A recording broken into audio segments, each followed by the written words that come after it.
Halo semuanya, saya Jarudin Sinaga, peserta Latsar 2021 dari Kepulauan Riau, angkatan yang kedua dari kelompok 4. Nah, saat ini saya akan menyampaikan pemahaman dan pengalaman terkait pembelajaran agenda yang ketiga selama 1 pekan ini bersama fasilitator kami yaitu Ibu Rizka Destiani.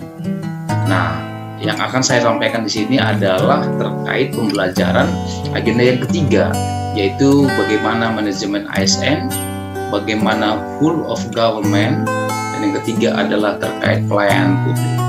Nah, bagaimana pembelajaran ini yang sudah kami dapatkan selama 1 minggu ini? Berikut penjelasan. Check it out. Baiklah, sekarang saya akan menyampaikan pertama sekali pembelajaran agenda ketiga ini mengenai manajemen ASN, whole of government, dan pelayanan publik. Namun sebelumnya, yang pertama sekali kita pahami adalah bagaimana tujuan pembelajaran ini. Tujuan ini sebenarnya bagaimana pembelajaran ini membekali kita peserta Latsar sebagai calon ASN dengan pengetahuan tentang kedudukan dan peran PNS untuk menjalankan fungsi ASN sebagai pelaksana. Nah, itulah tujuan yang perlu kita pahami, bagaimana juga kebijakan publik, bagaimana pelayan publik, bagaimana juga sebagai perekat dan pemersatu bangsa, sehingga mampu mengelola tentang masalah dan keragaman sosial, kultural dengan menggunakan perspektif whole of government di dalam mendukung dan pelaksanaan tugas sebagai pemilik jabatan ini sendiri. Nah, itulah sebagai tujuan pembelajaran yang akan disampaikan pada materi ini. Nah, selanjutnya bagaimana karakter seorang PNS yang profesional ini juga harus kita pahami ya sebagai pelayan publik ke depan. Yang pertama memang adalah bagaimana mengaktualisasikan ya nilai-nilai dasar PNS dalam pelaksanaan tugas jabatannya. Nah, selanjutnya bagaimana sikap dan perilaku kita sebagai bela negara, terkhusus kita memiliki integritas yang tinggi untuk melakukan tugas jabatan kita. Lalu memang bagaimana kita mengaktualisasikan kedudukan dan peran kita dalam kerangka negara kesatuan Republik Indonesia. Lalu bagaimana kita menunjukkan penguasaan kompetensi kita, kompetensi teknis yang memang benar-benar dibutuhkan sesuai dengan bidang dan tugas jabatan kita. Itulah sebagai karakter PNS yang profesional. Dalam pembelajaran ini, materi yang pertama yang akan saya sampaikan adalah tentang pelayanan publik. Ada beberapa poin tentang pelayanan publik ini. Yang pertama adalah partisipatif, yang artinya bagaimana kita sebagai ASN ini sebagai bagian dari pemerintah untuk memiliki partisipasi dalam membangun kemajuan terkhusus di bidang pendidikan. Bagaimana partisipasi kita, bagaimana karya kita terhadap orang-orang sekitar kita, terkhusus bagi sekolah dan siswa. Nah, kemudian ada namanya transparansi, bagaimana keterbukaan kita, tidak ada yang ditutupi, kita bertanggung jawab atas segala apa yang kita kerjakan. Nah, selanjutnya adalah bagaimana respon kita, atau disebut namanya responsif, lalu tidak diskriminatif. Artinya apa? Tidak membeda-bedakan hal-hal yang sesungguhnya keadilan yang harus kita tegakkan di sana. Contohnya keberagaman, tidak adanya pilih-pilih kasih, ada kita lebih suka kepada yang pintar, yang bodoh kita tidak suka, tidak begitu ya. Kita tetap memiliki perspektif adil bagi seluruh orang-orang yang akan kita layani. Lalu selanjutnya ada namanya mudah dan murah. Artinya apa? segala sesuatu pelayanan yang kita lakukan sebagai pelayan publik, kita tidak mempersulit orang yang kita layani. Kita justru mempermudah, bahkan lebih murah dibanding dengan kebiasaan-kebiasaan lama yang barangkali mereka lihat sendiri.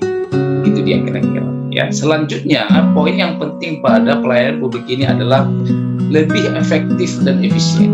Nah, misalkan pelayanan di kantor dinas atau di mana saja, bagaimana supaya pengurusan atau pelayanan administrasi atau bahkan di sekolah juga orang-orang yang kita layani merasa lebih simpel dan merasa lebih efektif dan merasa lebih efisien. Mereka tidak kita sibukkan dengan banyak berkas yang harus mereka sediakan.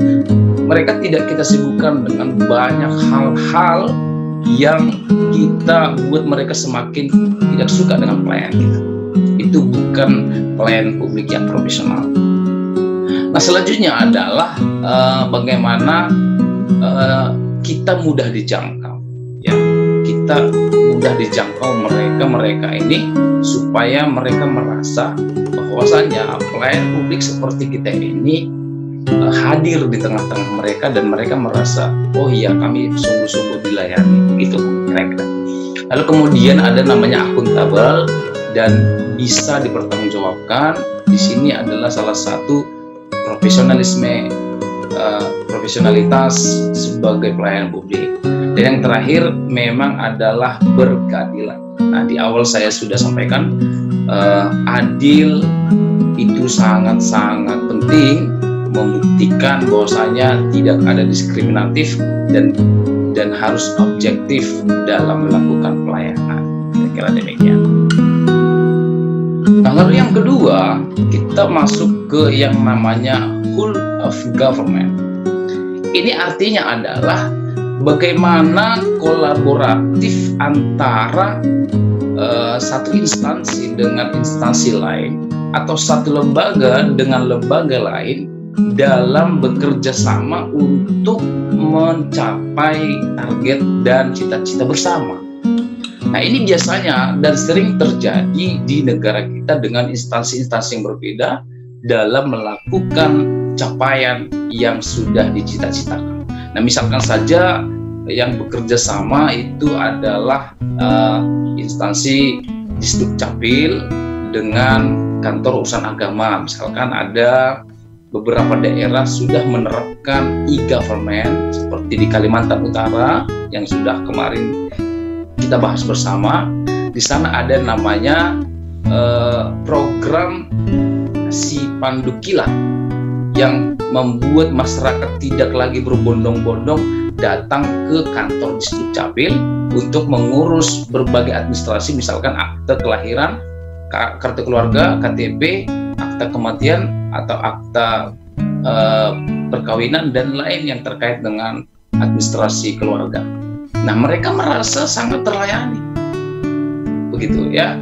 Jadi mereka ini tidak lagi harus dengan terpaksa menghabiskan waktu, materi, atau bahkan biaya atau pemikiran supaya datang ke kantor, tetapi dari rumah saja dengan berbasis Android mereka sudah langsung terlayani. Di situ data diisi langsung, semuanya keluar secara bertahap, dan kehadiran pemerintah ataupun sebagai pelayan publik sangat-sangat mereka rasakan.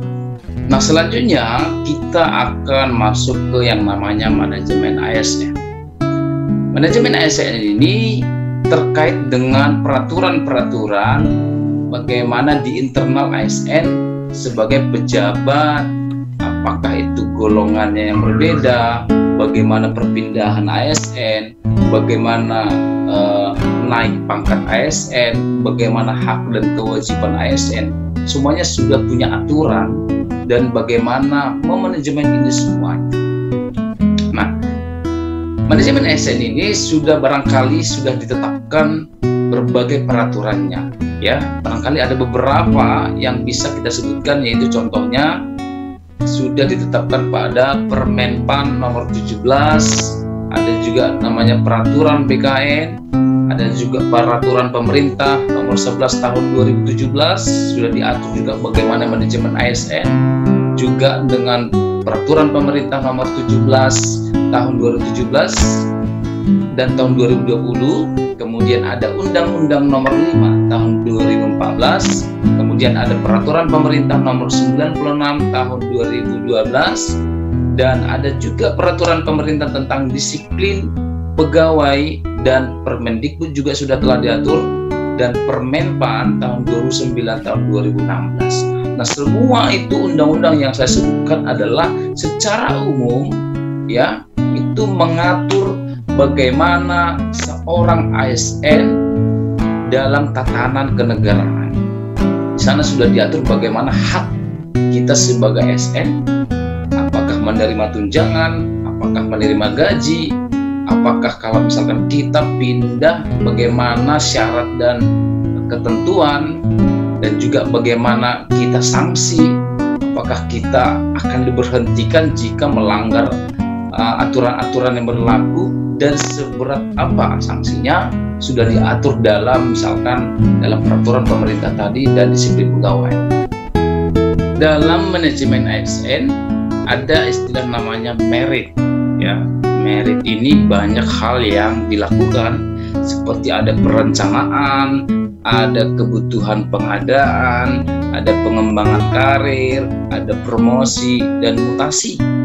Begitu. Ini semuanya sudah diatur dalam peraturan-peraturan tadi yang sudah disampaikan tadi. Ya, terkait kode etik, terkait kedisiplinan pegawai, itu semuanya sudah diatur dalam Permenpan, ada dalam peraturan pemerintah dan lain sebagainya. Nah, di sisi lain ada beberapa juga yang terkait ASN ini terbagi dari ada namanya ASN, ada juga namanya P3K gitu ya. Dan perbedaannya ini tidak tidak terlalu mencolok, artinya tidak jauh berbeda, hanya saja bedanya kalau di P3K itu di tunjangan atau gaji pensiunannya memang tidak ada, selebihnya ya sama saja ya, punya karir jelas, punya tanggung jawab jelas, punya hak dan kewajiban jelas selama masa aktif bekerja. Nah, di situ dia. Bapak Ibu, manajemen kinerja juga sangat berpengaruh pada manajemen ASN ini, dan ini juga berkaitan terhadap pelayanan publik tadi dan juga whole of government. Ya, bagaimana manajemen ASN dan kinerjanya. Penggajian tadi sudah kita bahas, kemudian ada penghargaan dan disiplin. Bapak Ibu, penghargaan ini yang dimaksud adalah ada namanya reward bagi ASN yang memang berprestasi, dan itu tidak hal yang baru. Dari dulu memang itu sudah terjadi, sehingga mari ayo berkarya lebih banyak supaya kita banyak berprestasi. Supaya apa? Satu sisi selain kita melakukan pelayanan yang terbaik, kita juga akan mendapatkan reward. Nah, itu dia kira-kira. Di samping itu ada juga namanya perlindungan dan pelayanan. Ya, artinya kita sebagai ASN juga punya undang-undang perlindungan. Jadi kita tidak sembarang melakukan segala sesuatu tanpa ada pengawasan dan perlindungan dari pemerintah melalui undang-undang yang sudah ditetapkan bersama. Kemudian ada sistem informasi, bagaimana kita jeli dan sensitif terhadap informasi dan isu-isu yang sedang berkembang, supaya kita dapat mengantisipasi segala persoalan dan masalah yang sedang terjadi saat ini. Nah, kita sudah juga diajarkan bagaimana cara menemukan isu atau masalah untuk mengaktifkan kemampuan kita berpikir kritis. Salah satunya adalah kita sudah dipandu atau dipacu mencari core isu yang paling penting di instansi kita masing-masing, sehingga kita sudah melakukan itu. Dan yang saya lihat semuanya sangat berhasil, dan semoga ke depan solusi-solusi yang sudah ditawarkan itu dapat tercapai dan dikerjakan masing-masing. Nah, demikian yang bisa saya sampaikan Bapak Ibu. Semoga dari seluruh pembelajaran agenda ketiga ini dapat bermanfaat bagi kita, terutama untuk pelayan publik sebagai ASN yang profesional, dan menjadi contoh dan teladan bagi tempat instansi kita belajar. Baik, demikian pengalaman dan pemahaman saya. selama sepekan ini bersama Ibu Rizka Destiani. Sekali lagi saya ucapkan banyak terima kasih kepada fasilitator kami, Ibu Rizka Destiani, yang cukup luar biasa menurut saya. Dan semoga ilmu ini menjadi bermanfaat bagi kami dan tetap akan kami aktualisasikan dalam kehidupan kami sehari-hari. Semoga Ibu juga tetap sehat dan panjang umur, supaya kita suatu saat bisa bertemu dan berbagi lagi lebih banyak lagi tentang ilmu manajemen ASN, BOG ataupun klien. Terima kasih, saya Jarudin Sinaga, mohon pamit undur diri dan sekian dan terima kasih, sampai jumpa.